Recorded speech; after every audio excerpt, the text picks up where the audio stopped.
On the morning of 9/11, the men and women of the 1st Air Force's North American Air Defense Command were in day 4 of a training exercise. Yeah, we were right in the middle of a NORAD exercise. It involved Canada, the United States, Lower 48, and Alaska as well. That's when General Larry Arnold received a message about a possible hijacked airliner. He ordered the launch of several jets from the Northeast Air Defense Sector in Rome, New York. And as it just turns out, the moment they got airborne was when the first airplane, I believe it was American 11, crashed into the North Tower of the World Trade Center. At the time, General Arnold could not confirm this was a terrorist attack. In fact, I didn't know it was an airliner. I thought maybe a light airplane had crashed in there. It was hard to tell the perspective at that particular time.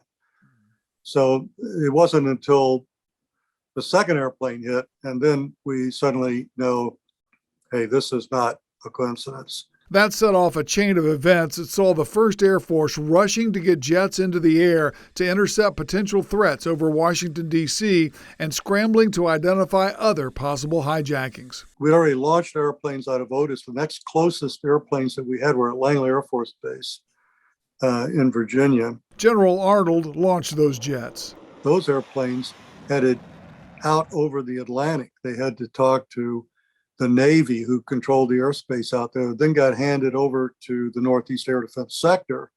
But by then, they're 75 to 100 miles out over the ocean, had to turn around and come back to D.C. That's when the next plane, American Airlines Flight 77, crashed into the Pentagon. It cost us some time. Could we have stopped them?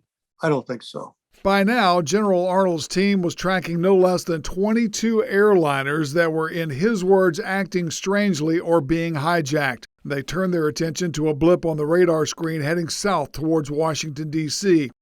It was United Flight 93. We said, okay, when it gets to be 100 miles, we will push out and intercept that airplane. Shanksville, Pennsylvania is 105 miles from Reagan Airport, which was the center of our attention. As it turned out, the United Flight 93 passengers overpowered the hijackers and the plane crashed near Shanksville. A lot has been made out of the handful of people who have the authority to order the downing of an airliner. General Arnold was one of those people, and he was preparing to use that authority if necessary. We're going to intercept this airplane if he comes within 100 miles. We're going to try to divert him using standard signals that pilots give to airliners. The airliners are supposed to know these signals, and they do. If they don't respond, we'll fire warning shots. If we don't have anything from the president by then, we'll order that airplane to be shot down to save lives on the ground. Communications suffered during the chaos that took place that morning. Vice President Dick Cheney was in the basement of the White House with Secret Service and ordered the District of Columbia National Guard to scramble their F-16s. Little did he know, we already had airplanes overhead D.C. F-16s out of Langley were over D.C. We were not in contact with the Secret Service.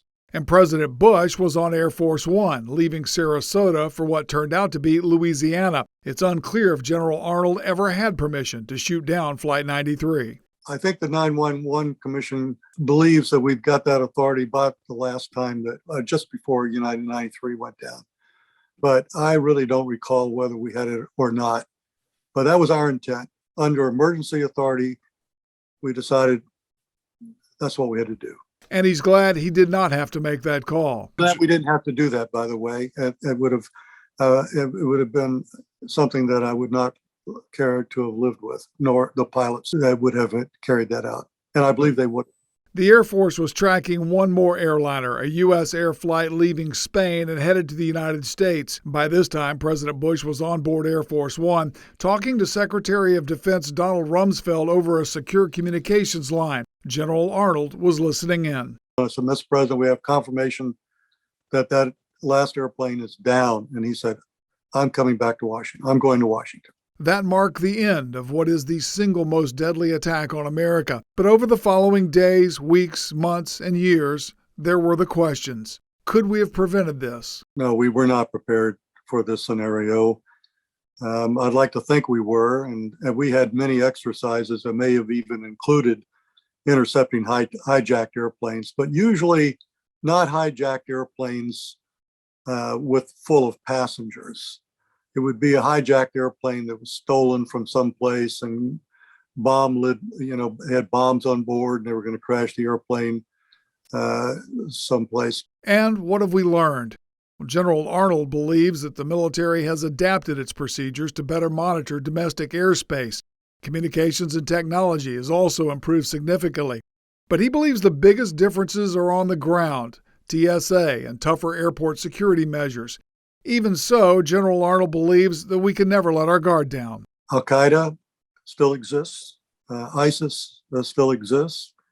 And there are plenty of people out there that would love to replicate what happened on that day. General Arnold says he has no plans to mark the 20th anniversary of 9/11, no speeches or gatherings, maybe phone calls with those who were with him that day.